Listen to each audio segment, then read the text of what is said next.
Hello बच्चा लोग, मैं आदित्यानंद आप लोगों का वेलकम करता हूं सिलेक्शन एक्सप्रेस के एक बेहतरीन से लेक्चर में। और आज बच्चा लोग आप लोगों का बिल्कुल डर खत्म करेंगे हीट एंड थर्मोडायनामिक्स का। हीट एंड थर्मोडायनामिक्स की जहां तक बात है बेटा, तो बच्चे ना सिर्फ डरते ही रहते हैं यार, क्योंकि उसे ना बहुत लंबा लगता है ये चैप्टर। लेकिन मेरा एक बात याद रखो बेटा, अभी इस लेक्चर को कंप्लीट करो। मैं तुम्हें दिखाता हूं कि कैसे हीट एंड थर्मोडायनेमिक्स का वो क्वेश्चन जो लोग 15-15 मिनट में डिफरेंशिएट करते रहते हैं, उसे टेक्निक से, कॉन्सेप्ट से, और सारे कॉन्सेप्ट अगर आए तो कैसे 1 मिनट में क्रैक किया जा सकता है। जो कन्वर्जन ऑफ ग्राफ्स में लोग बैठे रहते हैं 5-5 10-10 मिनट तक, उसे कैसे 2-2 मिनट में सॉल्व किया जा सकता है। मैं तुम्हें आज हीट एंड थर्मोडायनेमिक्स का वो फील देने वाला हूं बेटा, जो तुम्हें मजा दिला देगा। और तुम खुद बोलने वाले हो लेक्चर के बाद, ये एकदम गारंटी और मेरा वादा है कि सर आप एकदम सही बोल रहे हो। ये बात तुम्हारे मुंह से निकलेगा अभी कि सर आप बिल्कुल सही बोल रहे हो। हीट एंड थर्मोडायनामिक एक ऐसा चैप्टर है जो किसी भी बच्चे को छोड़ के नहीं जाना चाहिए। एक एक मिनट 30-30 सेकंड में क्वेश्चन सॉल्व होता है, बस इसमें कुछ भी नहीं है, सिर्फ नंबर ऑफ क्वेश्चंस की प्रैक्टिस, और हर एक फॉर्मूला बिल्कुल टिप पे होना चाहिए बच्चा लोग। तो आज मैं आदित्यानंद आप लोगों का डर खत्म करेंगे जेई मेंस के हीट एंड थर्मोडायनेमिक्स के किसी भी क्वेश्चन का। और इसके बाद बच्चों, तुमसे एक वादा लेना चाहता हूं मैं। जैसे लेक्चर खत्म होगा, मैं तुम्हें अभी बताऊंगा कि कैसे तैयारी करना होगा। उस लेक्चर कंप्लीट होने के तुरंत बाद जो जो चीज मैं आज बोलूंगा, अगर तुम वो कर डाले तो मैं वादा करता हूं तेरा 5 क्वेश्चन कहीं नहीं जाने वाला है, 4 तो कहीं नहीं जाने वाला है भाई, 5 क्वेश्चन मेंस का हो जाएगा। तो आज का कोटेशन जो मैं लिखता हूं, इसे कर लिया तो समझो सिलेक्शन ले आया। मैं बोलूंगा इसे ना किया तो समझो इससे बड़ा भूल कोई हो नहीं सकता है, क्योंकि ये बहुत आसान है। लेक्चर कंप्लीट होने के बाद आप खुद दिल विल प्यार व्यार बरसाते हुए कहिएगा। सबसे पहले थैंक यू, आप लोगों का प्यार और आप लोगों के मैसेजेस हमें बहुत एनर्जी देता है। और थैंक यू आप लोगों को, सिलेक्शन एक्सप्रेस का ये क्वेश्चन सीरीज बहुत मजा देता है। तो अपन पूरा जान के साथ आएंगे। आज भी लगभग मैं 20-22 क्वेश्चन के आसपास करने की कोशिश करूंगा। और लास्ट क्लास में एक क्वेश्चन यार इनसाइड था, मैं देख ही नहीं पा रहा था यार, इनसाइड था। वो जब क्वेश्चन मैंने कल रात में ऐसे ही देख रहा था, तुम लोगों का कमेंट में दिख रहा, ओ सर ये इनसाइड था। अरे बच्चा लोग थैंक यू।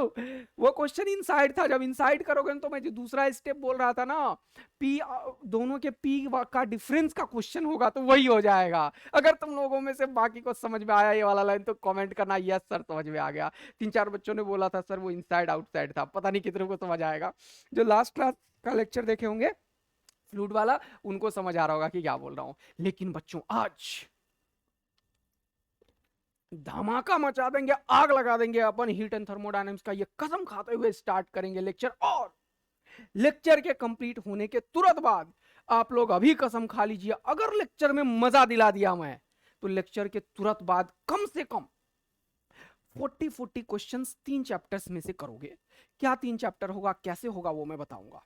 चलिए स्टार्ट करते हैं अपना लेक्चर नए जोश और एनर्जी के साथ। तो हीट एंड थर्मोडायनामिक्स का पूरा ओवरऑल जो पूरा का पूरा सिनेरियो है बेटा, उस ओवरऑल सिनेरियो में तुम्हें जनरली करना क्या होता है, टॉपिक जरा बात करो तो मैं गिनती का टॉपिक लिख देता हूं फटाफट। सबसे पहले कैलोरीमेट्री से क्वेश्चन आएगा, थर्मल एक्सपेंशन से क्वेश्चन आएगा, और रेडिएशन से, स्टीफेंस लॉ से, न्यूटन्स लॉ ऑफ कूलिंग से क्वेश्चन आएगा। नाम सुनते चलो। कैलोरीमेट्री से 3 से 4 क्वेश्चन करेंगे अपन लेक्चर कंप्लीट करने के बाद। हीट एंड थर्मोडायनामिक्स की बात मैं पूरा कर रहा हूं, ध्यान से सुनो, सारे टॉपिक की बात कर रहा हूं। अभी मैंने 4 टॉपिक की बात करी। न्यूटन्स लॉ ऑफ कूलिंग के 3-4 क्वेश्चन तो मैं ही करा दूंगा, तो खत्म हो गया वो यहीं पे भैया। उसके बाद दूसरा जो थर्मल एक्सपेंशन का है, उसमें कुछ क्वेश्चंस जरूर लगाएंगे घर में जाके 5-7। मैं भी 5-7 कराऊंगा, तुम भी 5-7 कर लेना। वैसे तो 3 टाइम्स तुम करना, तुमने वादा किया है मुझे। अब जो टॉपिक का क्वेश्चन कराऊंगा उसके 3 टाइम्स करना यार बच्चों, मैं बता रहा हूँ हीट एंड थर्मोडायनामिक्स के 5 क्वेश्चन तुम फोड़ोगे। तो 4 टॉपिक से उठाओगे और तुरंत से रगे दोगे 5-7 क्वेश्चन। हो गया थर्मल प्रॉपर्टीज ऑफ मैटर तैयार। दूसरा टॉपिक आता है बेटा थर्मोडायनामिक्स। बच्चों को कन्वर्जन ऑफ ग्राफ्स में दिक्कत है, मैं बेहतरीन क्वेश्चन लाया हूं कन्वर्जन ऑफ ग्राफ्स में। टेक्निक दिखाऊंगा कि कैसे कोई भी कन्वर्जन ऑफ ग्राफ में क्या दिमाग में रखा जाता है, यूं कैसे निकाला जाता है क्वेश्चन कन्वर्जन ऑफ ग्राफ का, फोड़ना होता है भाई। तो वो दो क्वेश्चंस में पूरा का पूरा कन्वर्जन ऑफ ग्राफ सब बता दूंगा एक लाइन से। तो कन्वर्जन ऑफ ग्राफ्स का क्वेश्चन जरूर कर लेना, वो आता है। फर्स्ट लॉ ऑफ थर्मोडायनेमिक्स और सेकंड लॉ ऑफ थर्मोडायनेमिक्स में रेफ्रिजरेटर हीट इंजन बहुत ही पसंद है यार, जेईई मेंस को जरूर आता है क्वेश्चन। और फर्स्ट लॉ के थोड़े से क्वेश्चन ग्राफ वाले, वर्क डन वाले, आइडियाबेटिक प्रोसेस, आइसोथर्मल प्रोसेस, ये सब उसका भी फील मैं बढ़िया तरीके से दिला दूंगा क्या आता है। इसके क्वेश्चंस 4-5 कर लेंगे, सेकंड लॉ के कर लेंगे, ग्राफ का कन्वर्जन वगैरह पढ़ लेंगे, थर्मोडायनेमिक्स हो जाएगा तैयार। केटीजी की बात करेंगे तो CP, CV, degree of freedom, इसमें कुछ जान है क्या यार? डायटोमिक, पॉलीएटॉमिक, रोटेशन, ट्रांसलेशन, है ना, 3-5, अगर वाइब्रेशन करेगा तो 2 और, हर एक मोड के लिए 2 और ऐड कर लेते हो, डिग्री ऑफ फ्रीडम। तो ये सारे फॉर्मूला का ज्ञान बस लेना है। और हाँ, केटीजी में एक क्वेश्चन बहुत आता है बेटा, मैं तुम्हें कराऊंगा भी, लेकिन एक और क्वेश्चन का फॉर्मेट है। कौन सा क्वेश्चन का? एनर्जी का। जब मिक्सचर हो जाता है तब मिक्सचर का बताओ, सीपी क्या होगा, सीवी क्या होगा, गामा क्या होगा, इस तरीके से। तो केटीजी एक इंपॉर्टेंट रोल है।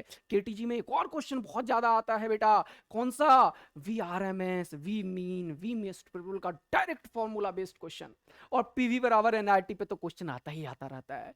तो ये सारा का सारा हीट एंड थर्मोडायनेमिक्स बोल डाला। इस चीज को पेशेंसली लेक्चर खत्म होने के बाद दोबारा मेरा बात सुनना, क्योंकि मैं मजा दिलाने वाला हूं, तुम्हारे अंदर जोश आ जाएगा अभी करने के बाद। अरे भाई ये 5 क्वेश्चन तो हम फोकट का छोड़ने वाले थे, और आज के आज तुम लोग को तैयार कर लेना है बेटा, तब मुझे शांति मिलेगी। और फिर कमेंट करके बताना कि सर सही में मजा आया और हम जा रहे हैं। और कंप्लीट करने के बाद फिर से आके मुझे कमेंट करके बताना कि सर हमने करा है, तब मजा आएगा ऐसे ही जोश के साथ, एनर्जी के साथ काम करने में।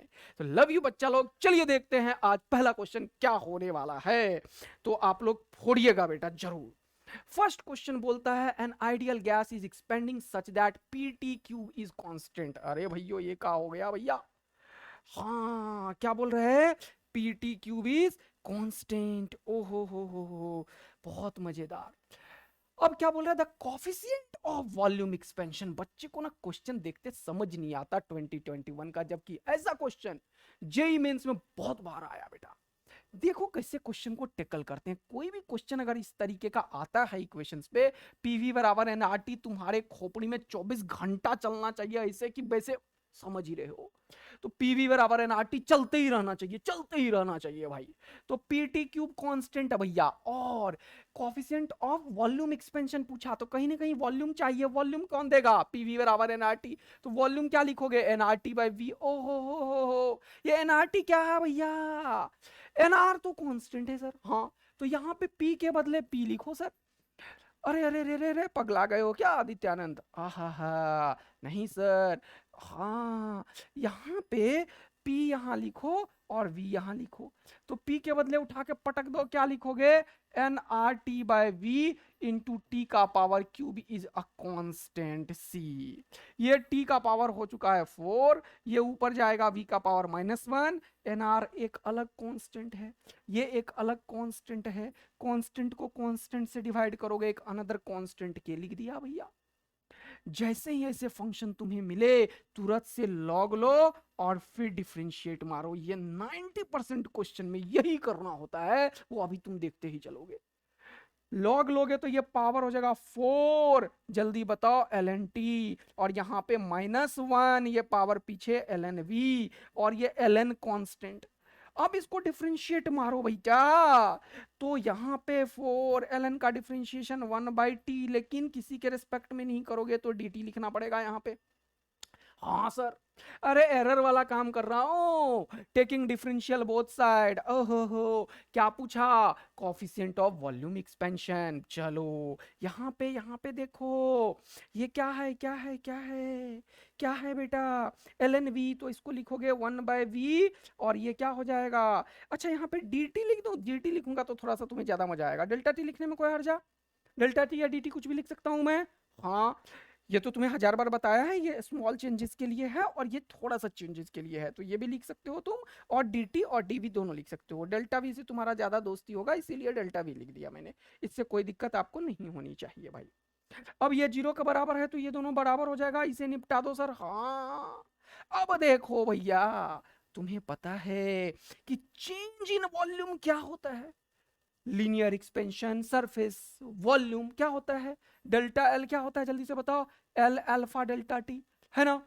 डेल्टा वी क्या होगा जल्दी से बताओ, वी गामा डेल्टा टी। अरे ये तो आपने एक्सपेंशन का लिख दिया सर, तो ये डेल्टा वी तो है चेंज इन वॉल्यूम, क्या लिखोगे 1/v, और ये क्या हो गया है बेटा, ये हो गया वी गामा डेल्टा टी। और मजा आया हमें खपाच खपाच, टकाक टकाक, गामा को ही बोलते हैं जो प्रश्न वालों ने बोला वॉल्यूम एक्सपेंशन, और आंसर आ चुका है बेटा 4/t। अगर मजा आया A2 स्टार का तो तगड़ा वाला आग लगा दो पहले फटाफट, और 4/t को टिक करो, आगे निकलो भैया अगला क्वेश्चन। फिर से 2021 में देखो पूछा है बायोमेटेलिक स्ट्रिप। मैं बार बार क्लास में पढ़ाया करता था ये, और मुझे नहीं लगता कि कोई टीचर नहीं पढ़ाता होगा, सब पढ़ाता है। बायोमेटेलिक स्ट्रिप का मतलब दो अलग अलग मेटल स्ट्रिप्स हैं, ए और बी, और इसको इस तरीके से रिजिडली लगा दिया एकदम चिपका के भैयो। as soon the metal A has higher coefficient of expansion, ए जो है अगर गर्म करोगे तो ज्यादा गर्म होगा, और कंप्रेस करोगे तो ज्यादा कंप्रेस होगा, क्योंकि इसका एक्सपेंशन कॉफिशिएंट ज्यादा है कंपेयर टू मेटल बी। बोल रहा when the bimetallic strip is placed in a cold bath, cold bath मतलब ठंडा हुआ, ठंडा हुआ तो सुकरना शुरू किया, लेकिन ये जुड़ा हुआ है, ये इसने रिजिडली लगा दिया है, ये फिक्स कर दिया है ये वाला रीजन, तो ये सुकरेगा, ये ज्यादा सुकरेगा और ये कम सुकरेगा, तो ये बैंड हो जाता है इसीलिए, क्योंकि ये पॉइंट फिक्स रखना है, ये बोलेगा चल आजा आजा, ये बोलेगा नहीं आ रहा हूं, तो ये झुकाने लगेगा इसे, और फाइनली कुछ इस तरीके का शेप बन जाएगा। जो आउटर रीजन में होंगे उसका लेंथ बड़ा होगा, जो इनर रीजन में होंगे उसका लेंथ छोटा होगा, ये ज्यादा कंप्रेस करेगा इसीलिए इसका लेंथ छोटा होगा, इसीलिए ये इस तरीके से बेंड कर जाएगा। तो ऑप्शन देखो बोल रहा है it will bend towards the left, तो ये लेफ्ट की तरफ है, और ये ऑप्शन एकदम तगड़ा वाला मजा दिया, टिक करेंगे, कुछ पढ़ने की जरूरत नहीं है, आंसर करके आगे निकलेंगे। ये क्वेश्चन तो भाई मैं जब प्रयास में पढ़ा रहा था ना, तो ऐसे क्वेश्चन बोलता था ये डायरेक्ट आएगा भाई, डायरेक्ट आएगा जी, में बोला था मैंने ये क्वेश्चन। और देखो ये क्वेश्चन लोग ना इंटीग्रेशन के चक्कर में लाइन लगाते रहते हैं, और मैं 1 सेकंड में बच्चों को बताता हूँ ऐसे क्वेश्चन करने का, देखो कैसे A2 स्टार का तगड़ा वाला फील दिलाता हूँ अभी बेटा मैं तुम्हें। क्वेश्चन बोल रहा है thin metallic spherical shell of radius R1 and R2 are placed with their centres coinciding, तो दो स्फेयर ले लो बेटा, और ये रहा R1 का, ओके सर, और ये रहा R2 का, बहुत मजा आया है ना। अब क्या है R1 एंड R2, इसका रेडियस है R1 और इसका रेडियस है R2। अब बोल रहा है a material of thermal conductivity K is filled in a space between the cell, इसमें K कंडक्टिविटी का मटेरियल को फिल कर दिया बेटा। चलो the inner cell is maintained at temperature θ1 and the outer at θ2, ये इसका टेम्परेचर θ2 इसका θ1। अब देखो प्रश्न वालों ने बोला θ1 इज ग्रेटर देन θ2, इसका टेम्परेचर θ1, यार ये ना ये टाइपो हो गया भाई, ये गलत है भाई, गलत है, क्योंकि ऑप्शन में कहीं भी नहीं है, देखो θ1 माइनस θ2 कहीं है ही नहीं, इसका मतलब θ1 से θ2 में नहीं जा रहा था, ये टाइपो है। मुझे पता है, मैंने क्वेश्चन रीड किया था इसीलिए बोल पा रहा हूँ। θ2 नहीं, ये सही है, सही है, सही है, सही है, कैसे सही है, θ1 इज लेसर देन θ2 है, यानी कि भैया इसका टेम्परेचर जो है वो ज्यादा है, इसका कम है, तो हीट इधर से इधर रेडियली इनवर्ड जाएगा, ऐसे हीट का फ्लो होता है इसमें रेडियली इनवर्ड। इसका टेक्निक क्या होता है, एक छोटे से डिस्टेंस पे जाके एक इंटीग्रेशन का एलिमेंट लेते हैं, उसका रेसिस्टेंस लगाते हैं, और फिर उसे इंटीग्रेट करके क्वेश्चन को सॉल्व करते हैं। थर्मल कंडक्टिविटी का कोई भी क्वेश्चन अगर तुमसे पूछता है तो ये बिल्कुल करंट इलेक्ट्रिसिटी की तरह मैं बताता हूं बच्चों को कि टेम्परेचर का डिफरेंस है, तो अगर तुमसे कोई पूछता है हीट करंट बताओ, इसने बोला rate at which heat flows radially through the material, तो ये हीट करंट है delta Q by delta T, ये हीट करंट का रेट है जिसको मैं हीट करंट बोलता हूं। यहाँ पे ये चार्ज की तरह ही होता है, और चार्ज में कैसे लिखते हो तुम ओम्स लॉ में, पोटेंशियल डिफरेंस बाय रेसिस्टेंस, तो यहां पे क्या लिखते हैं जानते हो? Temperature difference by resistance. और रेसिस्टेंस ऐसे मटेरियल का जानते हो क्या होता है? L बाय के ए। एल क्या होता है? लेंथ। ए क्या होता है? Cross section area. के क्या होता है? Thermal conductivity of material. तो आंसर की प्राप्ति हमेशा याद रखना है। देखो इसमें L कैसे लिखोगे? अब देखो ये R1 है और ये R2 है, तो L क्या होगा? R2 minus R1। सीधा पटकते हैं R2 minus R1। Thermal conductivity के है, के लिखो। अब एरिया कैसा है? देखो स्फेरिकल एरिया है, लेकिन स्फेयर का एरिया क्या होता है? 4πr²। लेकिन यह R² नहीं होगा क्योंकि एक स्फेयर नहीं है, दो स्फेयर है, तो इसीलिए मैं इसको बोलता हूं R1 R2 लिखना सीखो बेटा। देखो ये टेक्निक तुम अगर देखोगे तो बहुत सारे क्वेश्चन में सॉल्व होता है, डायरेक्ट आंसर आता है बेटा ये क्वेश्चन का। ये रेसिस्टेंस डायरेक्ट इंटीग्रेशन के बिना लिखते हो तुम, बस याद रखना है एरिया में स्क्वायर नहीं लिख के क्या लिखते हैं अपन? 4πr1r2। डायरेक्ट रेसिस्टेंस निकालते हैं ऐसे, हमेशा इसी क्वेश्चन में वैलिड होता है। स्फेयर हो, सिलेंडर हो या फिर फ्रस्टम हो, इन सारे क्वेश्चंस में इस तरीके का टेक्निक डायरेक्ट यूज होता है। करके देख लेना अभी, ठीक है? ढूंढ के क्वेश्चन बचवे। तो आंसर डायरेक्ट आया, हीट करंट जो होगा वो होगा θ2 माइनस θ1 डिवाइडेड बाय रेसिस्टेंस जो L बाई के होता है, ये हो गया R2 माइनस R1, और ऊपर चला गया क्या? K into 4πr1r2। ये हो चुका है तुम्हारा क्या? Heat current. देखो आंसर कहाँ है? 4π के R1R2 θ2 minus θ1 bye R2 minus R1। अगर मजा आया होगा तो तगड़ा आग लगाना, और यही फील ए टू स्टार दे रहा है कि तुम्हें फिजिक्स का बेटा डर खत्म करना है।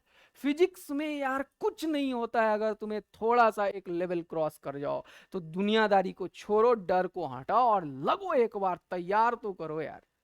वो जज्बा और जुनून दिखाओ, तो शुरुआत तो करो, फिर देखो कैसे हर एक दुनिया का आदमी तुम्हें सपोर्ट करने लगेगा। लेकिन शुरुआत तेरे अंदर से होनी चाहिए बेटा। चलो नेक्स्ट क्वेश्चन ये रहा आपके सामने। ये क्वेश्चन ले नहीं पाया था मैं, इसलिए एक पेज को लिखा, क्योंकि ये क्वेश्चन बेटा आ रहा है लगातार मेंस में। तो ये क्वेश्चन के लिए मैं बहुत ही फास्ट मेथड बच्चों को बताता हूँ, और करंट इलेक्ट्रिसिटी में मैं ऐसे ही क्वेश्चन सॉल्व करता हूँ करंट इलेक्ट्रिसिटी की तरह। तो पूछ रहा है कि रेसिस्टेंस दे रखा है 10 किलो वॉट इनवर्स। ये और ये दोनों आइडेंटिकल वायर्स हैं, क्वेश्चन में ये दे रखा था क्या? आइडेंटिकल। मैंने पूरा क्वेश्चन नहीं लिखा है, आइडेंटिकल लिख रखा है। इसका मतलब इसका जितना रेसिस्टेंस होगा उतना ही इसका होगा, और ये पूरे का 10 रेसिस्टेंस है, तो इसका हो जाएगा 5, इसका भी हो जाएगा 5, इसका रेसिस्टेंस हो जाएगा 10। ऐसा क्वेश्चन वालों ने लैंग्वेज में बोला है। बोल रहा था heat current in C D is P watt. इसमें बोला करंट जो है ये सी और ये डी में पी वॉट है। अब इसमें करंट ऐसे जाएगा, ऐसे मुझे नहीं पता अभी। बोला वैल्यू ऑफ पी बता दो। तो जब भी ऐसे क्वेश्चन आए, ये 1 2 3 आए या 2 आए या 4 आए, या फिर व्हीटस्टोन ब्रिज भी यहाँ बन जाता है, या फिर ऐसे भी हो जाए 1 2 यहाँ पे 1 3 यहाँ पे 1 4 यहाँ पे 1, कैसा भी क्वेश्चन आ जाए बिल्कुल करंट इलेक्ट्रिसिटी की तरह करना। देखो मैं क्या करता हूँ करंट इलेक्ट्रिसिटी। ये क्वेश्चन मेरा किसकी तरह? ओ हो बहुत बड़ा मिस्टेक कर दिया आदित्यानंद ने। अरे मिस्टेक हो गया, पता है क्या? क्योंकि ये क्वेश्चन में मैंने ना पेंट करके लिखा हुआ था, तो अभी कुछ भी गलती करूंगा ना तो ये सब हट जाएगा भाई, क्वेश्चन ही उड़ जाएगा। गलती गड़बड़ हो गया भाई। अब ये क्वेश्चन मुझे लेना पड़ेगा कैसे? ओ हो गड़बड़ कर दी मैंने। देखो देखो देखो,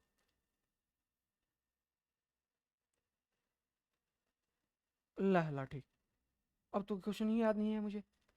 अरे टेम्परेचर कितना था भूल गया मैं। चलो कोई बात नहीं है, ये जेई मेंस ये भी चिपको हटाओ, क्वेश्चन समझा देता हूँ। चलो चलो कोई बात नहीं है। अब तो डेट इसको मैं दोबारा से नहीं कर पाता हूँ, क्योंकि इसमें ना मैं ऑप्शन वगैरह ये सब पेंटिंग वेंटिंग 2021 का ऐसा ही क्वेश्चन था। डेटा मैं अपने मन से चेंज कर देता हूँ, लेकिन क्वेश्चन तो बना ही दूंगा मैं कुछ भी।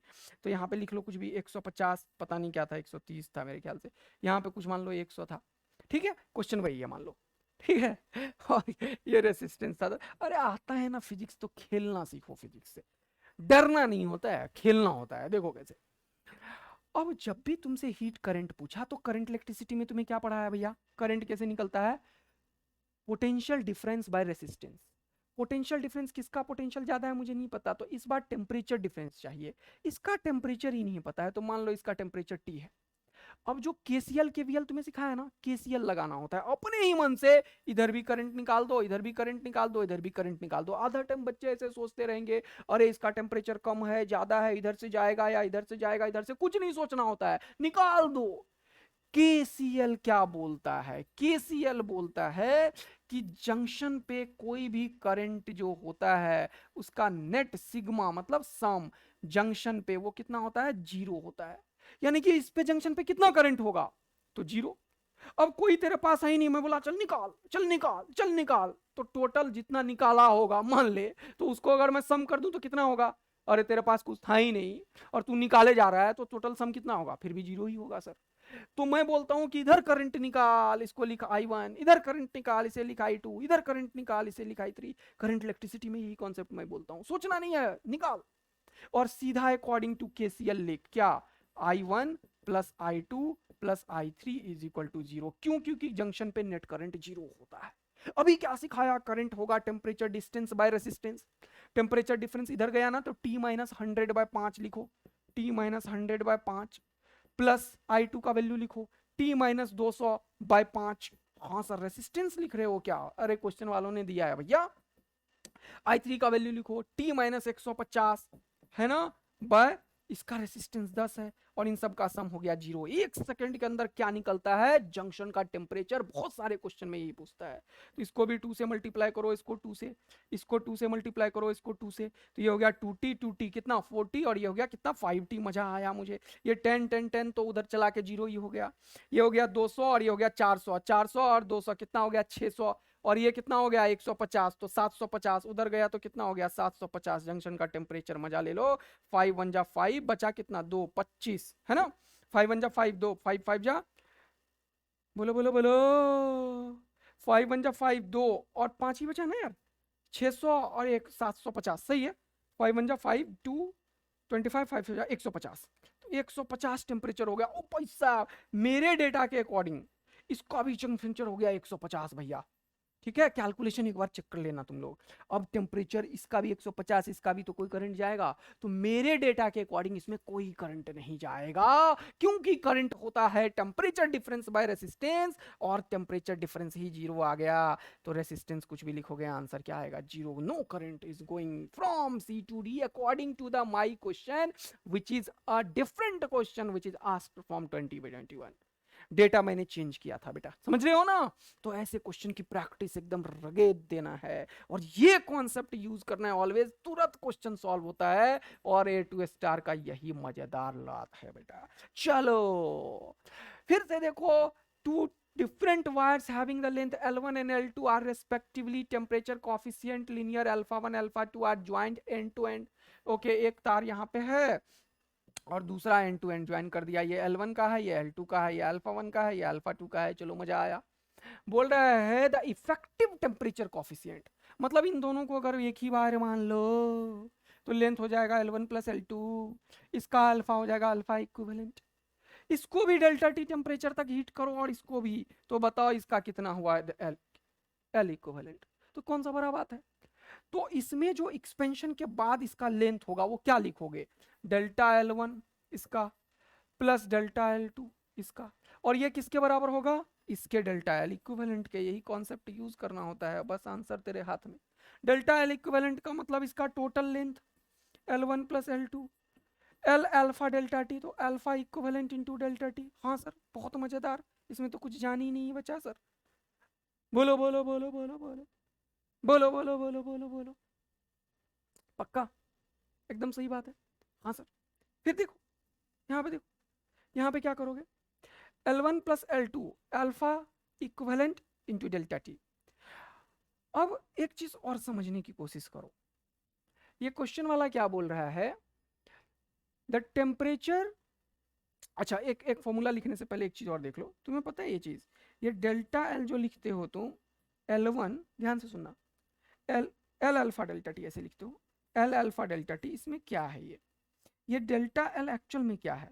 किसी T टेम्परेचर देने के बाद इसका final length minus initial length, ये है एक्चुअल में, is equal to initial length, या L F minus L naught लिख लो, तो यहाँ भी एल नॉट लिखो, अल्फा डेल्टा टी, ये तुम्हें पता है। इसीलिए फॉर्मूला में तुम लिखते हो फाइनल लेंथ क्या होता है, इसका होता है एल नॉट, उधर गया कॉमन आया 1 प्लस अल्फा डेल्टा टी। देखा, ये फॉर्मूला आया।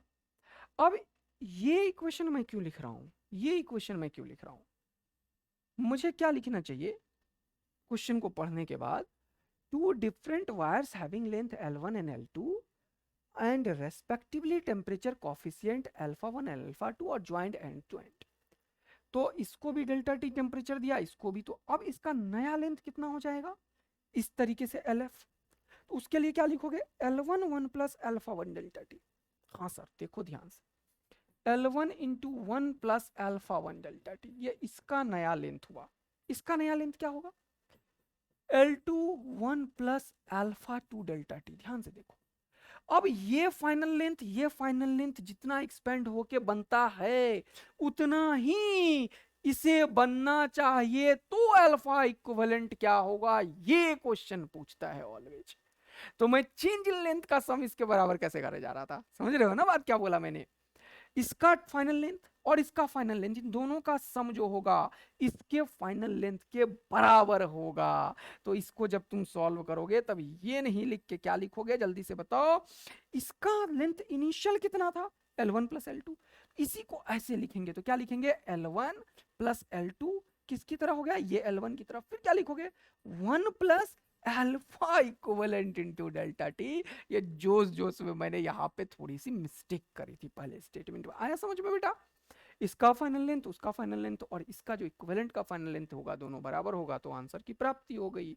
और ये मैंने क्यों किया, क्योंकि जब भी कभी इक्विवेलेंट की बात करता है या इफेक्टिव की बात करता है, इसका मतलब ये जितना इंडिविजुअल एक्सपेंड हो रहा है, ये जितना उतना जो बड़ा लेंथ हुआ, तो इसके किस अल्फा के चलते ये भी उतना ही रोल पे करेगा।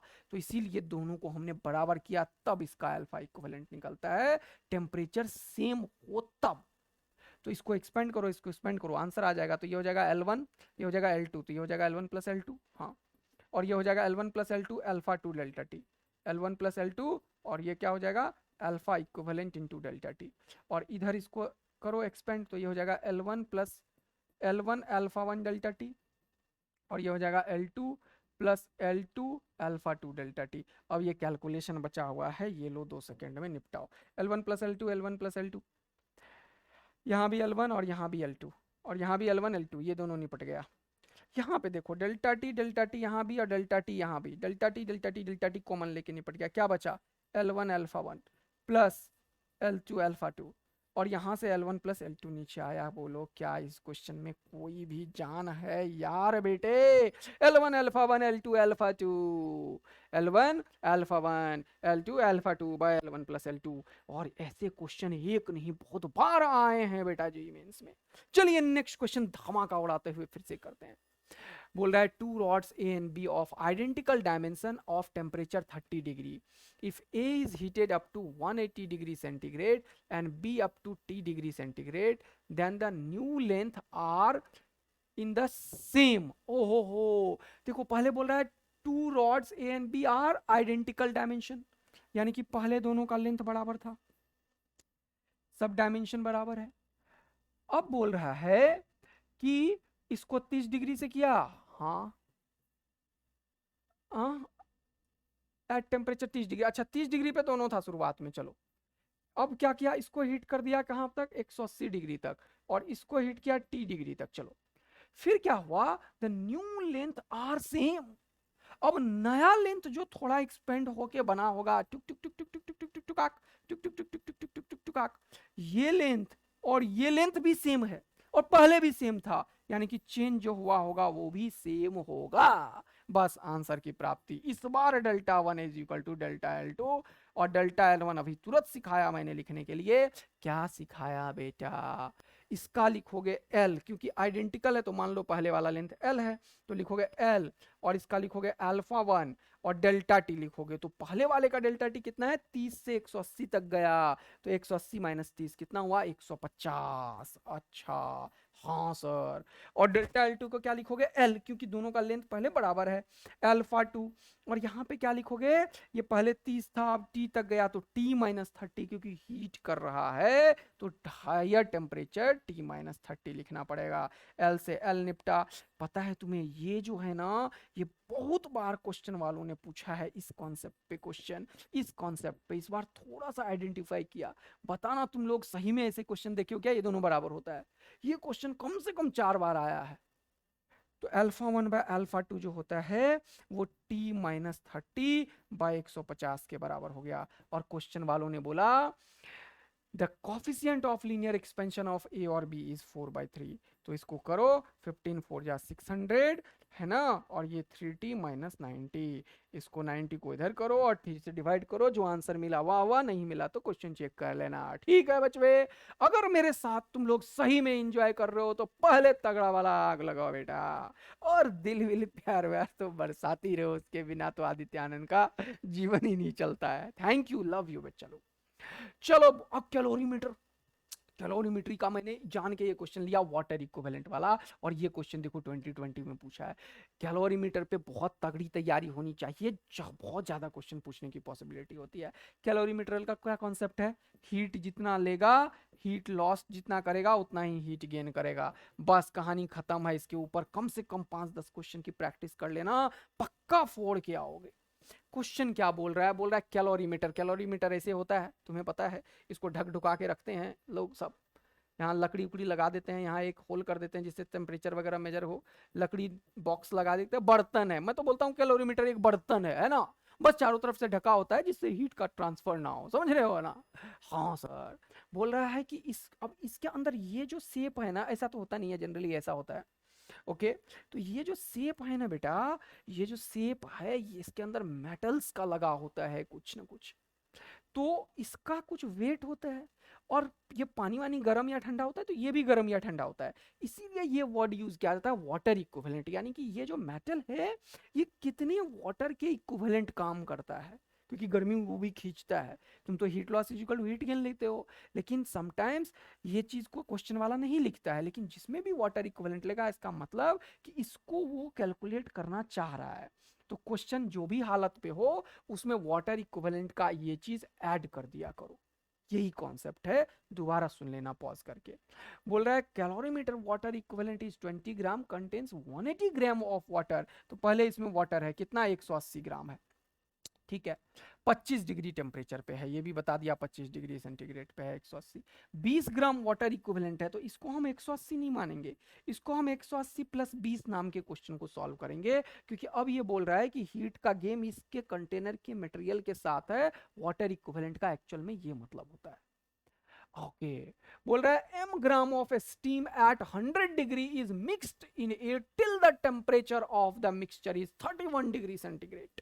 अब देखो, अब इसमें बोला है कि स्टीम डाल दिया, अब बोला है टेम्परेचर जो है वो 31 डिग्री सेंटीग्रेड हो गया फाइनल में। इसका मतलब कि स्टीम स्टीम नहीं रहा होगा, क्योंकि स्टीम जब स्टीम रहेगा तो पक्का वो 100 डिग्री पे रहेगा, अदरवाइज स्टीम ही क्यों बनेगा?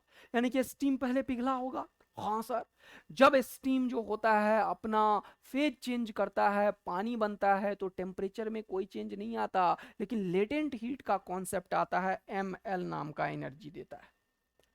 अब ml नाम की एनर्जी देने के बाद ये जो स्टीम है वो बन चुका होगा पानी, लेकिन उसका टेम्परेचर होगा 100 डिग्री। अब फाइनल टेम्परेचर 31 डिग्री है, यानी कि ये वाला जो m नाम का स्टीम है वो और हीट निकाला कितना? ms डेल्टा टी, और डेल्टा टी कितना लिखोगे? 100 माइनस 31। अगर ये लाइन तुम्हें मजा दे दिया होगा तो तगड़ा वाला आग लगाओ। ये हो गया हीट लॉस्ट, इतना हीट स्टीम ने लॉस किया। गेन कौन करेगा? 180 वाला वाटर प्लस वाटर इक्विवेलेंट, ये भी गर्म होगा। तो पूछा क्या है? पूछा है the value of m is close to, अब सुनो, बोल रहा है 31 डिग्री तक मिक्सचर का टेम्परेचर हो गया, तो ये कंटेनर भी कितने पे? 31 पे।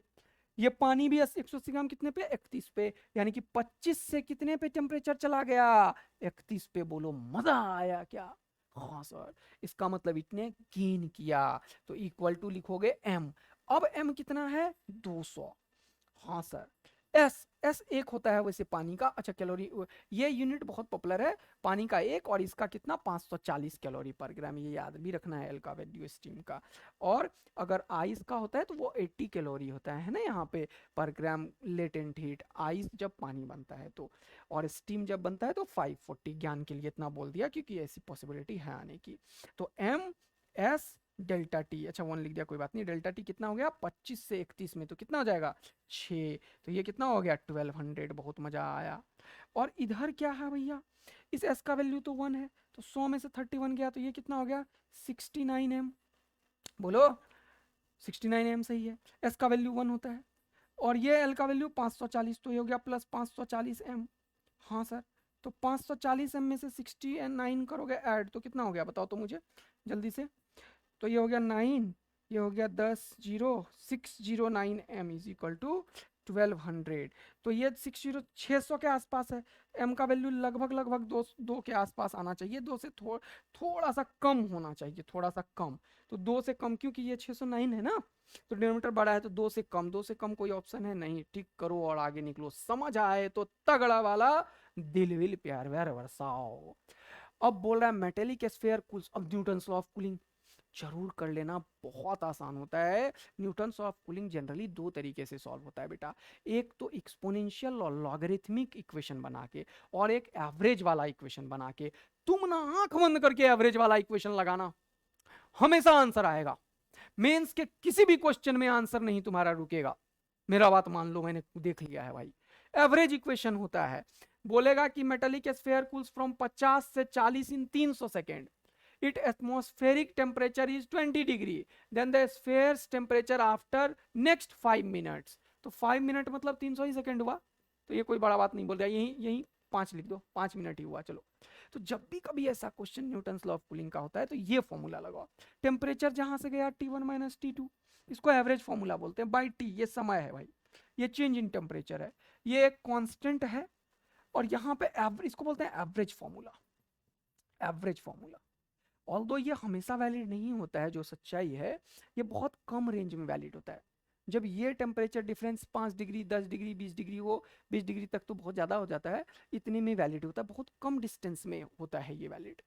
लेकिन मैं तुम्हें क्या बताने की कोशिश करता हूँ वो ध्यान से सुनना, मैंने जितने भी क्वेश्चन मेंस के किए हैं ना, सब में इससे आंसर आ जाता है भाई, क्योंकि इससे जो आंसर आता है ना उसके आसपास कोई भटकता नहीं है ऑप्शन में, तो ऑलवेज सही होता है, तो तुम तो आंख बंद करके लगाना, मेरा बात मान लो मेंस में, तो एवरेज फॉर्मूला लगाना, आंसर आएगा T1 minus T2 by T K into T1 plus T2 by 2, average formula इसीलिए इसका नाम है, माइनस टेम्परेचर ऑफ सराउंडिंग। ये फॉर्मूला लगाओ और आंसर को एकदम ठोक के बाहर निकलो।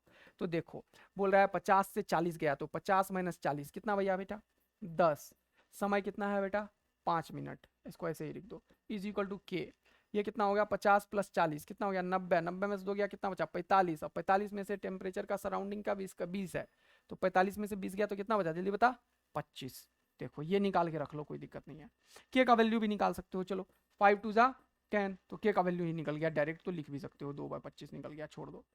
फिर बोल रहा है कि अब ये 40 पे आ चुका है, बोल रहा है नेक्स्ट 5 मिनट में क्या होगा, तो नेक्स्ट 5 मिनट का इक्वेशन बनाओ। अब T1 40 लोगे, क्योंकि नेक्स्ट 5 मिनट में T1 से T पे जाएगा, तो T पे गया तो क्या लिखोगे 40 माइनस T पे गया divided by 5 is equal to, के का वैल्यू तुमने निकाल लिया है 2/25, मजा आया। यहाँ पे क्या लिखोगे T1 प्लस T2, यानी कि 40 प्लस T, हाँ सर, डिवाइडेड बाय क्या लिखोगे 2 माइनस टेम्परेचर ऑफ सराउंडिंग कितना है 20, बोलो मजा आया, हाँ सर। अब देखो ये 5 5 जा 25, बहुत मजा आया। अब इसका एलसीएम ले लो और इस 5 को इधर भी भेज दो, तो एक स्टेप यहाँ पे खाता हूँ, एक स्टेप यहाँ पे खाता हूँ। देखो 5 को इधर भेजा तो 5 इंटू 40 माइनस टी, तो 5 4 जा कितना हो गया 20, 200 माइनस 5t, हाँ सर। अब यहाँ पे एलसीएम ले लोगे तो ये हो जाएगा 40 माइनस 40, तो निपट ही गया यार, अरे एलसीएम लोगे तो 20 जुदा 40 में से 40 निपटा, ये क्या बचा t बाय 2, और ये 2 से 2 निपट गया, तो यहाँ पे बचा सीधा t, तो इसको उधर बोलो तो ये हो गया 6t इज इक्वल टू 200, तो t का वैल्यू आ गया 200/6, आंसर निकालो। 6 3 जा 18, फिर से 2 6 3 जा 18 पॉइंट कुछ कुछ आएगा, 33 के आसपास का कौन सा आंसर है।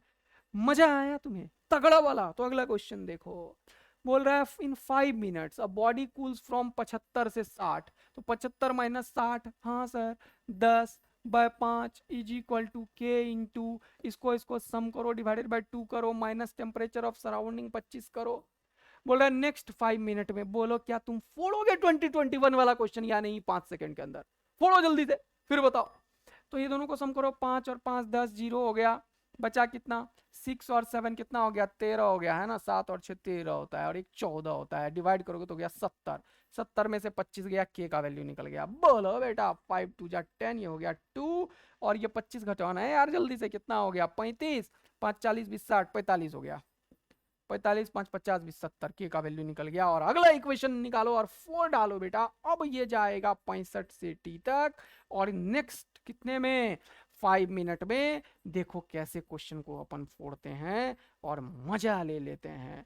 यहाँ पे 65 plus T by 2 minus temperature of surrounding कितना है, रूम टेम्परेचर को ही सराउंडिंग बोलोगे।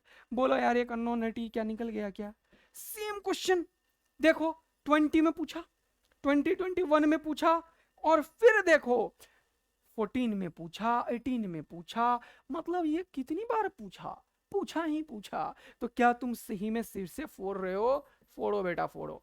और अगर फोड़ दिया होगा और कॉन्फिडेंस आया होगा ना तो रियल वाला दिल विल प्यार व्यार बरसाना मेरे तरफ से तेरे लिए, ये रहा दिल, ये मेरा वाला दिल, ठीक है।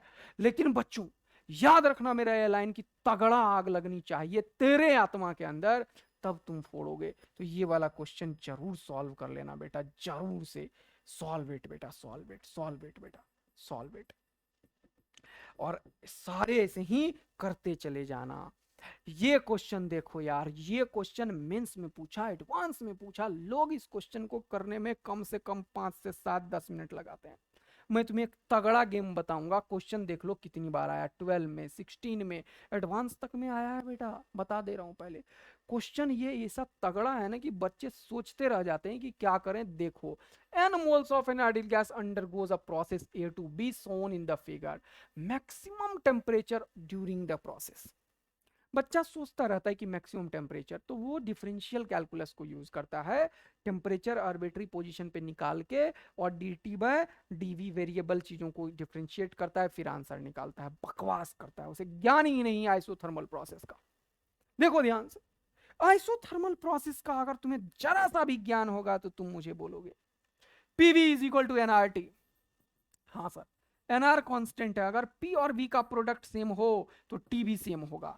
देखो P यहाँ पे 2P0 और V यहाँ पे 2V0, प्रोडक्ट कितना हुआ 2P0 V0। हाँ सर, यहाँ का देखो 2P0 V0, क्या PV सेम है, यानी कि ये वाला पॉइंट और ये वाला पॉइंट का PV सेम है, मतलब इसका और इसका टेम्परेचर सेम होगा। इसका मतलब ये पॉइंट एक किसी आइसोथर्मल कर्व के बीच में लाई करेगा। बोलो मजा आया। हाँ सर, आइसोथर्मल कर्व का पीवी डायग्राम ऐसे ही होता है। अब सुनो मेरा बात, अब तुम्हें बोला कि बताओ इस लाइन में कहां पे मैक्सिमम टेम्परेचर है, तुम बताओ बेटा। ऐसे ही मैं बहुत सारे आइसोथर्म बना सकता हूं। आइसोथर्म मतलब सेम टेम्परेचर, ये T1 पे, ये T2 पे। फिर से एक और बनाता हूं आइसोथर्म जान के, ऐसे ऐसा एक आइसोथर्म बनाया, ये T3 पे, फिर से बनाया एक और ऐसे, ये T4 पे, फिर से बनाया एक और T5 पे। आइसोथर्म है ये, थोड़ा सा कर्व अच्छे से बनाना। तुम मुझे अब बताओ कि आइसोथर्मल प्रोसेस में जब तुम ऐसे बाहर जाते हो तब टेम्परेचर इंक्रीज करता है। इन सारे आइसोथर्म में किसका टेम्परेचर T3 T4 T5 किसका टेम्परेचर सबसे ज्यादा है, फटाक से बताओ। सर जो सबसे आगे होगा, जो सबसे आगे होगा ड्यू टू सिमेट्री वो बिल्कुल मिडल ऑफ द पॉइंट पे टच करता है, एकदम मिड पॉइंट पे टच करता है। तो ये चीज अब ध्यान से रखना कि पीवी डायग्राम में अगर इन दोनों का टेम्परेचर सेम है तो वो पॉइंट जहां पे मैक्सिमम टेम्परेचर है उसे टच करने वाला आइसोथर्म पक्का मिडल से पास करेगा, यानी कि ओरिजिन से जो मिडल वाला पॉइंट होगा वही पॉइंट मैक्सिमम टेम्परेचर को बताता है। और 2 सेकंड में क्वेश्चन सॉल्व हो जाता है भाई। अदरवाइज लोग इसे डिफरेंशिएट इंटीग्रेट करते रहते हैं। देखो क्या आइसोथर्म का बेहतरीन यूज है और A2 स्टार का क्या धमाका मच रहा है बेटा। इसीलिए मैं बोलता हूँ फिजिक्स का डर हटाने आया हूं मैं। और ये जेई मेंस और एडवांस में जो फिजिक्स को लेकर लोग हवा बनाते रहते हैं ना बेटा, वो ऐसा कुछ नहीं है यार। पढ़ो, सीखो, याद रखो और प्रैक्टिस ऐसे धुआंधार करो ना कि मजा ही आ जाए जीवन में। तो ये मिडल पॉइंट का कोऑर्डिनेट तुम्हें आता है ना निकालने को यार? इसका कोऑर्डिनेट है वी नॉट और 2p0। हाँ सर। इसका कोऑर्डिनेट कितना है? 2v0 और ये p0। हाँ सर। तो मिडल पॉइंट का कोऑर्डिनेट क्या होता है? इन दोनों का सम बाय 2, इन दोनों का सम बाय 2। यानी कि इस पॉइंट का कोऑर्डिनेट क्या होगा जल्दी से बताओ तो? v0 प्लस 2v0 यानी कि 3v0 bye 2। 2p0 plus p0 3p0 bye 2। पूछा क्या? मैक्सिमम टेम्परेचर बताओ। तो अब तुम्हें पता है ना कि इस पॉइंट पे पीवी का ये है डायग्राम। तो आइडियल गैस इक्वेशन तो यार हमेशा लगाओ, पीवी बराबर है ना टी। अगर मैं ये पीवी यूज करूं तो टी पक्का मैक्सिमम बोलेगा, और ये पीवी को यूज करूंगा तो टी मैक्सिमम का वैल्यू तेरे हाथ में आएगा। पीवी 3 3 जा 9, P naught V naught by 4 और बाय एन आर। देखो ये क्या तरीका है, जाके किसी भी बुक में देख लेना, तुम्हें इस क्वेश्चन का जरूर सॉल्यूशन मिलेगा, लेकिन मिलेगा एक पेज का डिफरेंशिएशन वाला। लेकिन ये तगड़ा मजा अगर आया होगा तो भाई इस बार तो A2 स्टार का दिल विल प्यार व्यार जरूर बरसा देना। किधर है भैया ये जो बेटा तुम्हें मिल रहा है ना एक एक सेकंड का मंत्र? ये मेरे जीवन का 10 साल का मेहनत है, ऐसे तुरंत से नहीं आया है ये सब। तो इसका फायदा उठाना है बेटा तुम्हें। इसीलिए सिलेक्शन एक्सप्रेस में आया हूं फिजिक्स का बिल्कुल डर खत्म करने के लिए देश में बच्चों को, कि बेटा ये डर हटाओ। और हर एक क्वेश्चन बेटा टीचर के क्लास नोट से आता है, और आदित्यानंद जो बता दिया वो आएगा, गारंटी है, इसमें कोई दो राय नहीं होता। समझ रहे हो ना?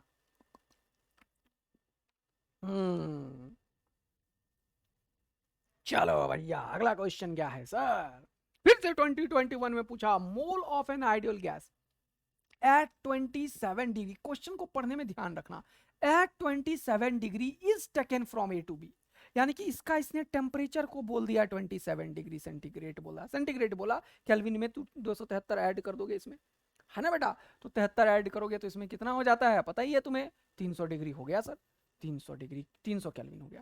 लेकिन बोला इसी टेम्परेचर पे ले गया, और पीवी डायग्राम है देखो, ये कैसा हो जाएगा? Isothermal, isothermal, isothermal. ये अरे वाह, तुरंत से पता चल गया आइसोथर्मल है। हाँ, पीवी डायग्राम इंडिकेटेड। बोल रहा था work done by the system. अरे आइसोथर्मल का वर्क डन क्या होता है? N R T l n V2 by V1। बोलो मजा आया? तो क्या हो जाएगा? N number of mole of gas कितना है भैयो? 1 मोल। एक आर का वैल्यू कितना? 8.3 SI में। ओहो हो, टी का वैल्यू कितना? 300। अच्छा, एल एन V2 कितना? V2 कितना? 4 वॉल्यूम का है। V1 कितना? 2 वॉल्यूम का है। तो क्या लिखोगे? 4/2। 4/2 मतलब 2, और एल एन 2 का मतलब 0.693। तो इसको हटाओ और 0.693। अरे मल्टीप्लीकेशन आता है बच्चे तुम लोगों को? तो क्या फोड़ दोगे तुम लोग 2021 का? ऐसे ही मजा आता है यार, लेकिन थोड़ा प्रैक्टिस करना पड़ेगा बेटा। सारे फॉर्मूले को आज कैलकुलेट करो, और 5 क्वेश्चन जो जो टॉपिक बताते गया मैं उन सब के क्वेश्चंस कर डालो। 50-70 क्वेश्चन करोगे, मजा आने रहेगा। और नेक्स्ट 70 क्वेश्चन कर दोगे तो तुम 4 डालोगे हीट एंड थर्मोडायनेमिक्स। विश्वास करो मेरा बेटा, कुछ जान नहीं होता हीट एंड थर्मोडायनेमिक्स में, लेकिन यार प्रैक्टिस चाहिए होता है। मैं जितना करा रहा हूं उससे तुम्हें एक एनर्जी मिलेगा, मोटिवेशन मिलेगा, लेकिन करना तुझे पड़ेगा, जान तुझे लगाना पड़ेगा, आग तेरे अंदर जलाना पड़ेगा बेटा। कर ले बेटा, मजा आ जाएगा, सिलेक्ट इसी साल हो जाओगे। समझ रहे हो ना? तो मैं ज्यादा लंबा गेम नहीं देख रहा होता हूँ, मैं बोलता हूँ आज आया ना बेटा तो आज सिलेक्शन ले, नेक्स्ट क्या होगा देखेंगे यार। आज सिलेक्शन लेना है तेरे को तो लग जाना है बेटा। चलो फिर से देखो वही क्वेश्चन आ गया यार। देखो 20 और क्या पूछ रहा है यार थर्मोडायनेमिक्स में। For an adiabatic expansion an ideal gas the fractional change in its pressure. अभी तुरंत बोला मैंने, फ्रैक्शन का मतलब डेल्टा पी बाई पी होता है, आइडियाबेटिक का मतलब होता है PV gamma is equal to constant. देखो यही पढ़ाया है तुम्हें, मैंने तुरंत बोला था लॉग लो डिफरेंशिएट मारो जब भी कभी ऐसा कुछ पूछे। देखो यार खुद ही तो बोला ना, लॉग लो क्या हो जाएगा? एल एन पी, यहाँ पे गामा एल एन वी, और ये एल एन कॉन्स्टेंट। डिफ्रेंशिएट मारोगे तो ये कॉन्स्टेंट का डिफ्रेंशिएशन हो जाएगा 0, और यहाँ पे हो जाएगा क्या? ये हो जाएगा 1/p डेल्टा p, और ये हो जाएगा प्लस गामा, ये हो जाएगा 1/v डेल्टा v। तो पूछा क्या? फ्रैक्शनल चेंज इन प्रेशर। ये उधर गया 0 के बराबर में, बोलो बोलो बोलो। तो ये उधर गया तो minus gamma delta V by V किधर है, minus gamma delta V by V. 2 नंबर का आंसर को टिक करो और निकलो यहां से तुरंत भैया। बोलो क्या सेकंडों में क्वेश्चन सॉल्व होता है सर, यही मजा है आदित्य आनंद का बेटा। अब देखो तुम्हारा जीवन में ना ये जो क्वेश्चन पूछता है ना, तो बच्चे इसे देखने लगते हैं, मुझे पता है उन्हें। भाई साहब, ये कन्वर्जन ऑफ ग्राफ समझ के पता नहीं कितना डर लगने लगता है। देखो कैसे तुम फोड़ते हो, देखो देखो। हमेशा याद रखो कि कन्वर्जन ऑफ ग्राफ्स में क्या पता होना चाहिए सर, कैसे क्वेश्चन को टैकल करते हैं। क्वेश्चन टैकल बस 2 लाइन से होता है। एक, ये जो डायग्राम्स हैं, इसका ये जो चीज है, ये किस प्रोसेस से फॉलो हो रहा है, मतलब आइडियाबेटिक है, आइसोथर्मल है, या फिर आइसोबारिक है, आइसोकोरिक है, कौन से होता है वो तुरंत पता चल जाएगा। टेम्परेचर कांस्टेंट है, आइसोथर्मल होगा। वॉल्यूम कांस्टेंट है, आइसोकोरिक होगा। इस तरीके से, है ना। हाँ, और पीवी बराबर एनआरटी है। और दूसरा, पहला चीज तो ये कि इसमें प्रोसेस कौन सा है, और दूसरा पीवी बराबर एनआरटी। बस यही 2 चीज का यूज होता है। पहला, जो ये डायग्राम, ये जो लाइंस बने होते हैं, इंडिकेटर डायग्राम्स इसको बोलते हैं हम जनरली, ये किस प्रोसेस के थ्रू बना हुआ है, आइसोकोरिक, आइसोबारिक, आइडियाबेटिक। और दूसरा प्रोसेस, पहला प्रोसेस इंडिविजुअल, और दूसरा PV is equal to nRT. बस यही 2 चीज पता होना चाहिए, उसके बाद दुनिया का कोई भी कन्वर्जन ऑफ ग्राफ यूं सॉल्व होता है। देखो कैसे सॉल्व होता है। पूछ क्या रहा है कि thermodynamic cycle X Y Z X, ठीक है, एक्स से शुरू हुआ, एक्स वाई जेड एक्स। ये वाला कलर हटा दो, ये वाला कलर अभी हटा दो। चलो, एक्स वाई जेड एक्स है, बोल रहा है सोन इन वीटी डायग्राम। वीटी डायग्राम दे रखा है, बोल रहा है PV diagram is best represented by. PV diagram क्या होगा, तुरंत से देखो जो कांस्टेंट वाला है। पीवी डायग्राम बोला ना, तो वॉल्यूम को देखो। देखो यहाँ पे पीवी डायग्राम, यहाँ पे देखो y से z में वॉल्यूम कांस्टेंट है। देखो किस में y से z में वॉल्यूम कांस्टेंट है, y से z में वॉल्यूम कांस्टेंट है, नहीं प्रेशर कांस्टेंट है, खत्म, ये नहीं होने वाला है। y से z में क्या वॉल्यूम कांस्टेंट है, हाँ ये हो सकता है, पॉसिबिलिटी है। अब कम ज्यादा देखेंगे, y से z में वॉल्यूम कांस्टेंट है क्या, कांस्टेंट है क्या, कांस्टेंट है क्या, अरे नहीं, ये भी नहीं हो सकता क्वेश्चन में। ये y से z में वॉल्यूम कांस्टेंट है, हाँ ये या ये। अब ये पता कर लूं मैं कि ऊपर जाएगा नीचे जाएगा, तुरंत से टिक करूंगा निकल जाऊंगा, लेकिन मैं पूरा भी बताऊंगा तुम्हें। अब y से z में वॉल्यूम कांस्टेंट है। अब देखो, तो इक्वेशन लगाएंगे, यही बोला मैंने अभी, PV is equal to nRT. हाँ सर। अब देखो यहाँ पे ध्यान से, अब इसमें वॉल्यूम तो कांस्टेंट है, निपटा दो। एनआर भी कांस्टेंट है, निपटा दो। यानी कि प्रेशर प्रोपोर्शनल टू टेम्परेचर आ गया। हाँ, और टेम्परेचर घट रहा है, देख रहे हो ना, टेम्परेचर घट रहा है y से z में, इसका मतलब प्रेशर भी घटेगा। तो देखो किधर प्रेशर घट रहा है, ये वाला, फोर्थ टिक करो और निकल जाओ, कुछ करने की आवश्यकता नहीं है। ये क्या कर दिया सर आपने, हाँ, अरे यही तो बोला, y से z में ये प्रोपोर्शनल है, तो अगर तुम बोलोगे कि टेम्परेचर घटेगा तो प्रेशर भी घटेगा। तो प्रेशर एक्चुअल में इस y से z में क्या होना चाहिए, घटना चाहिए। तो आंसर कौन सा होगा, फोर्थ, और टिक करो और निकलो। लेकिन थोड़ा और फिजिक्स बता देता हूँ, ये तो क्लियर हो गया, ये दोनों नहीं होगा, इन दोनों में बात चला, और भी देख लो। चलो अगला देखो, इस लाइन को देखो, इस लाइन को, z और x में टेम्परेचर कांस्टेंट है, हाँ सर, तो PV is equal to nRT, यानी कि एनआर भी कांस्टेंट और टी भी कांस्टेंट, यानी कि पी भी कांस्टेंट, यानी कि P is inversely proportional to 1/v, यानी कि रेक्टेंगुलर हाइपरबोलिक कर्व होगा। बोलो, फिर से दोनों में रेक्टेंगुलर हाइपरबोलिक था, ठीक है। z और x का देखो ग्राफ, z और x का, ये भी रेक्टेंगुलर हाइपरबोलिक है, ये भी, लेकिन ये ऐसे है और ये ऐसे है, बस यही प्रोसेस ही अलग किया, कोई बात नहीं है। देख लो यहाँ पे फिर से देखो। अब अगर यहाँ पे P है, यहाँ पे देखो क्या हो रहा है, टेम्परेचर तो कांस्टेंट है और वॉल्यूम घट रहा है। अगर वॉल्यूम घटेगा तो प्रेशर बढ़ेगा, तो देखो वॉल्यूम अगर घट रहा है तो प्रेशर बढ़ना चाहिए। फिर से आंसर ये हो गया। कितनी बार बताऊंगा यार, मजा आया तगड़ा वाला, तो जल्दी से आग लगाओ, दिल विल प्यार व्यार बरसाओ। फिर से इंडिकेटर डायग्राम एक और देखो, बोल रहा है which of the following is an equivalent cyclic process of the corresponding thermodynamic cycle. A to B is adiabatic, question वालों ने ऐसा बोल दिया कि ए से बी तक आइडियाबेटिक है। अब देखो, पहले तो मैं इन सब से गेम करता हूं, जो कांस्टेंट होता है इसको तो छोड़ दूंगा मैं, वैसे भी देख भी सकते हो तुरंत से। चलो इनसे गेम करते हैं। यहाँ पे वॉल्यूम कांस्टेंट है, हाँ, तो पीवी बराबर एनआरटी, हाँ, यानी कि पीवी बराबर एनआरटी, वॉल्यूम कांस्टेंट है 1 से 3 में, तो P is proportional to T आ गया। Volume constant, nR constant, P is proportional to T आ गया। अब पी क्या हो रहा है, बढ़ रहा है, तो P अगर बढ़ रहा है तो टेम्परेचर भी बढ़ेगा 1 से 3 में, 3 से 1 में, 3 से 1 में देखो, 3 से 1 में प्रेशर बढ़ रहा है तो टेम्परेचर भी बढ़ेगा। देखो किधर 3 से 1 में टेम्परेचर बढ़ रहा है, इसकी पॉसिबिलिटी है। 3 से 1 में टेम्परेचर बढ़ रहा है, इसकी भी पॉसिबिलिटी है। 3 से 1 में टेम्परेचर बढ़ रहा है और 3 से 1 में, अच्छा इससे गेम ही नहीं हुआ, छोड़ दो। देखो कैसे काम करते हैं, ये काम नहीं किया आपने, छोड़ दो। कोई भी ग्राफ हो सकता है, अभी हमें पता नहीं। चलो अब देखो अगला, अगला देखो 2 से 3 में देखो, 2 से 3 में प्रेशर कांस्टेंट है, प्रेशर कांस्टेंट है, फिर से पीवी बराबर एनआरटी, यानी कि volume is proportional to temperature. Volume घट रहा है यानी कि टेम्परेचर भी घटेगा। 2 से 3 में टेम्परेचर को घटना चाहिए और वॉल्यूम को भी घटना चाहिए। 2 से 3 में, 2 से 3 में टेम्परेचर को घटना चाहिए, वॉल्यूम को घटना चाहिए, ये कांस्टेंट है, गलत, ये हो ही नहीं सकता। 2 से 3 में, 2 से 3 में टेम्परेचर को घटना चाहिए यदि वॉल्यूम घट रहा है, मतलब ये अभी भी हीट कर सकता है, ये क्वेश्चन हो सकता है। 2 से 3 में, 2 से 3 में टेम्परेचर को घटना चाहिए यदि वॉल्यूम घट रहा है, तो ये भी हो सकता है अभी आंसर। 2 से 3 में, ये दोनों तो सेम ही है, अच्छा ये भी हो सकता है अभी आंसर, यानी कि एक ही ऑप्शन अभी डिलीट हुआ, 3 अभी बचा हुआ है। चलो अब ये इसको निकालना ही पड़ गया, अभी इन दोनों से गेम नहीं बन पाया, पिछले वाले में बन गया था तो कोई बात नहीं है। चलो इसमें क्या बोला उसने, 1 से 2 क्या एडियाबेटिक, तो क्या लिखोगे, पीवी गामा कांस्टेंट। फिर अभी तुरंत क्या बताया मैंने तुम्हें, पी और वी में गेम है, लेकिन तुम्हें गेम किस में करना है, वी और टी में। तो वी और टी के लिए पी हटाना पड़ेगा, तो पीवी बराबर एनआरटी, पीवी बराबर एनआरटी। हाँ सर, तो क्या करोगे, तुम्हें पी को हटाना है तो क्या लिखोगे, बोलो यार, बोलो यार, पी को हटाना है तो पी का वैल्यू क्या लिखोगे, एनआरटी बाई वी।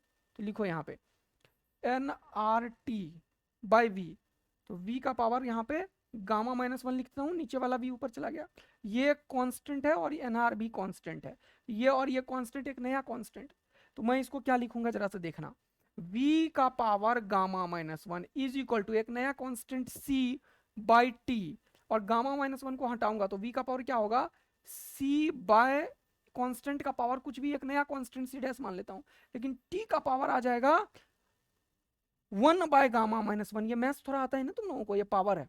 अरे यहाँ से स्क्वायर उठाते हो तो 1/2 लिखते हो, तभी तो रूट लिखते हो, क्यूब उठाते हो 1/3 लिखते हो, तो अगर गामा -1 उठाओगे तो 1 बाय गामा -1।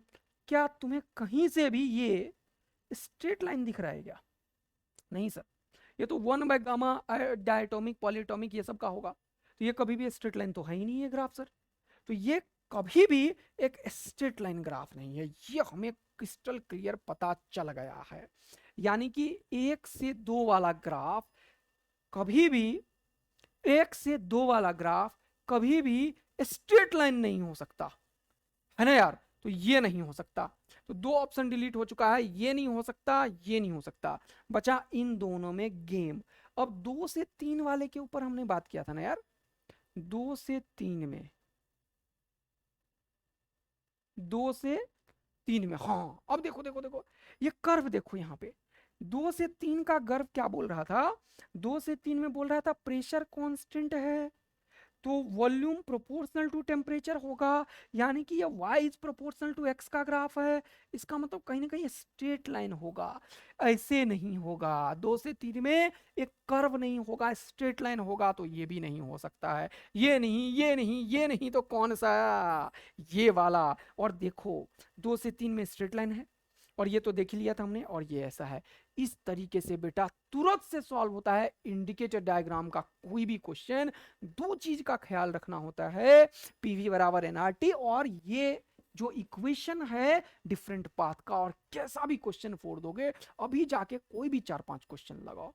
नेक्स्ट क्वेश्चन चलिए करते हैं बेटा, ये रहा सेकंड लॉ ऑफ थर्मोडायनेमिक्स के ऊपर इफिशियंसी। तुम्हें पता है ये सब कि यहाँ पे हॉट रिजर्वायर होता है, यहाँ पे इंजन होता है, यहाँ पे कोल्ड रिजर्वायर होता है। हॉट रिजर्वायर का टेम्परेचर T1, इसका T2, ये खींचता है और कुछ वर्क करता है, और जो बचा रहता है इसको दे देता है। इस तरीके से इसका जो इफिशियंसी होता है वो 1 - T2/T1 होता है, जहां पे याद रखना है कि T2 कोल्ड वाला होता है और ये हॉट वाला होता है, हॉट और ये कोल्ड, हाँ सर, और ये इफिशियंसी का फॉर्मूला होता है। देखो जल्दी से, रिवर्सिबल इंजन हैज इफिशियंसी 1/4, बहुत मजा आया, इक्वल टू 1 - T2/T1। मजा आया। T2/T1 को उधर और ये इधर, तो T2/T1 का वैल्यू जल्दी से निकाल के बैठ जाओ। कितना आएगा, ये इधर 1 - 1/4, 4 - 1 3/4 निकाल के बैठ जाओ। अगला क्वेश्चन को आगे पढ़ते हैं।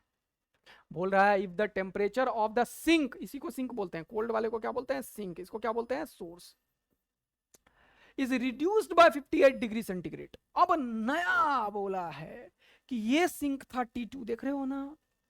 और ये लोगों ने बोला था क्वेश्चन दिखा देना, सॉरी यार अभी दिखा दूंगा तुरंत से, दिखाई देता हूं, रुको। 1 - T2 को तुमने किया T2 - 58, देखो क्वेश्चन कैसे सॉल्व होता है, बाय T1।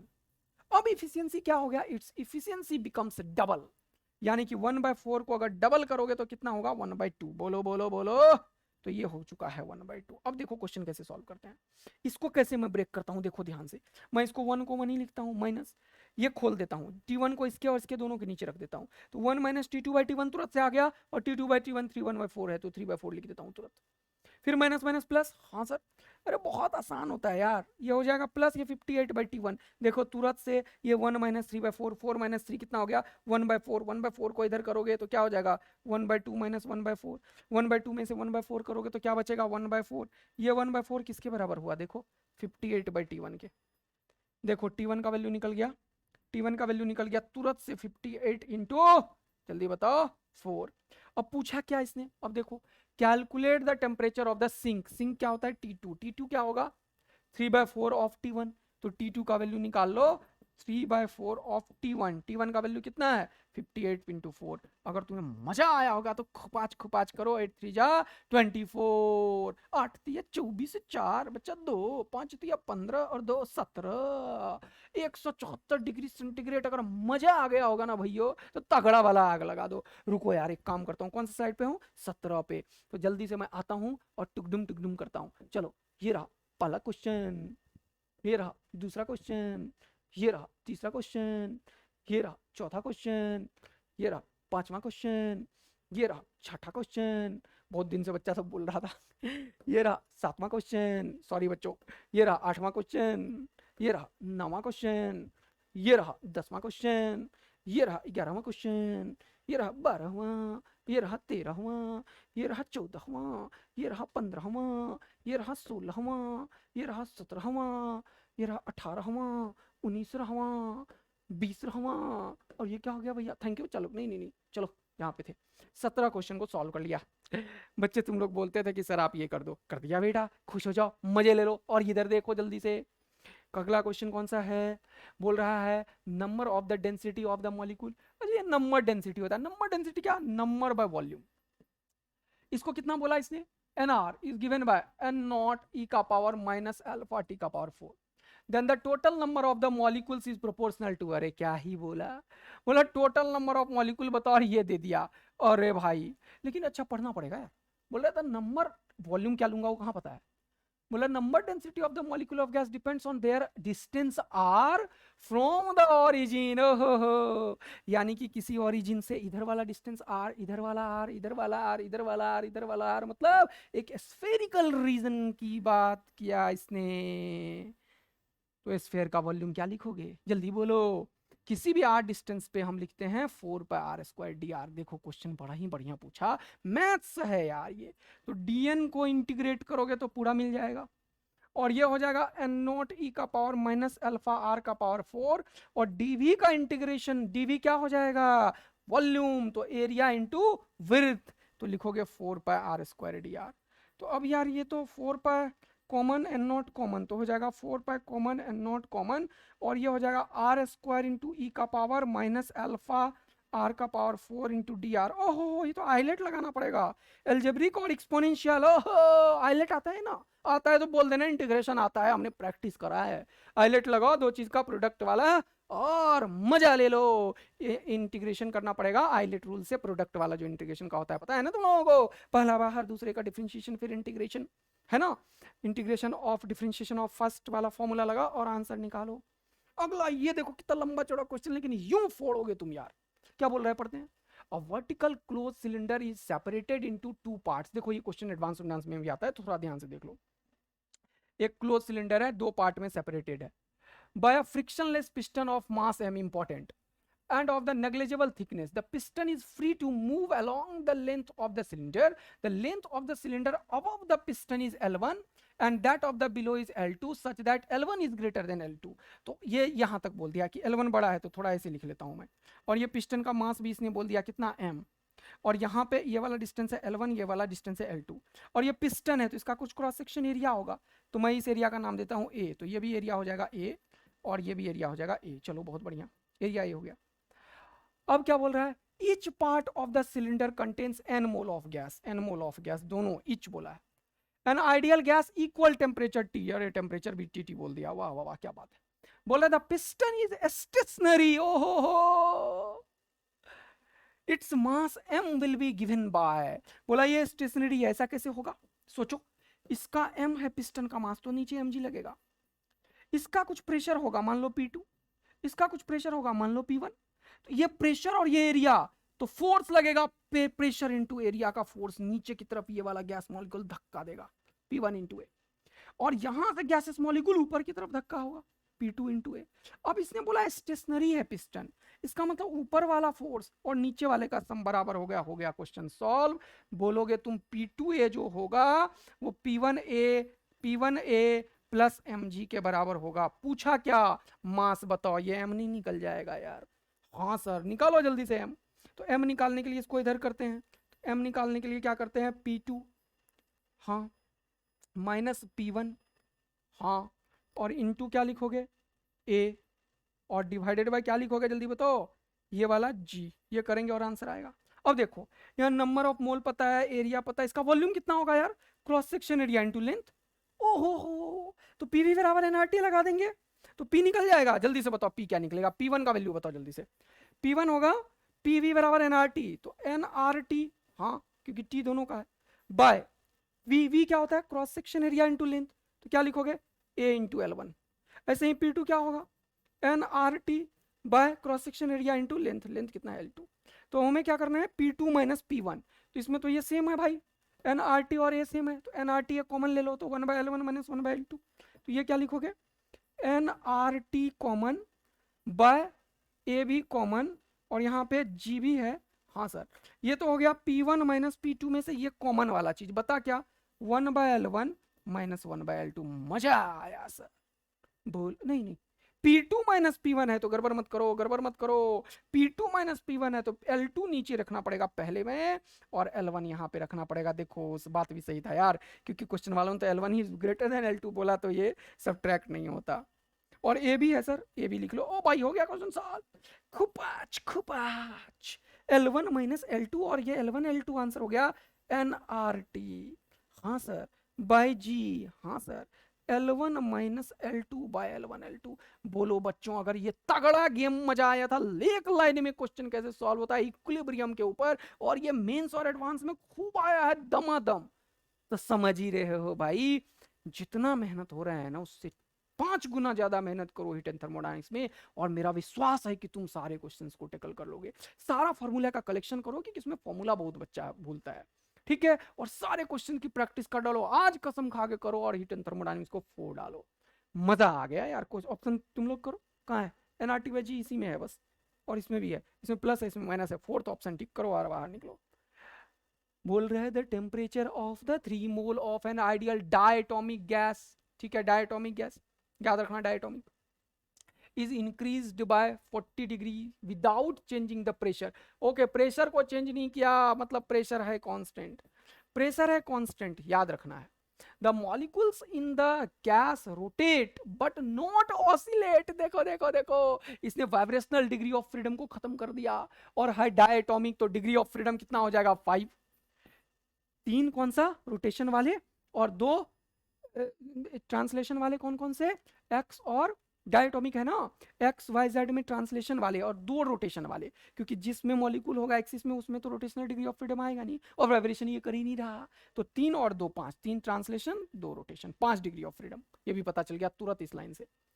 बोल रहा था ratio of change in internal energy delta U of the gas to the amount of work done by delta W is given by x by 10। अच्छा then the value of x is, x पूछा तो क्या करोगे, ठीक है pressure constant है, तो तुम्हें पता है एक चीज डेल्टा यू होता है एनसीवी डेल्टा टी, रट्टा होना चाहिए। Delta U is always NCV delta T, अगर एसीवी तुम्हें पता है तो।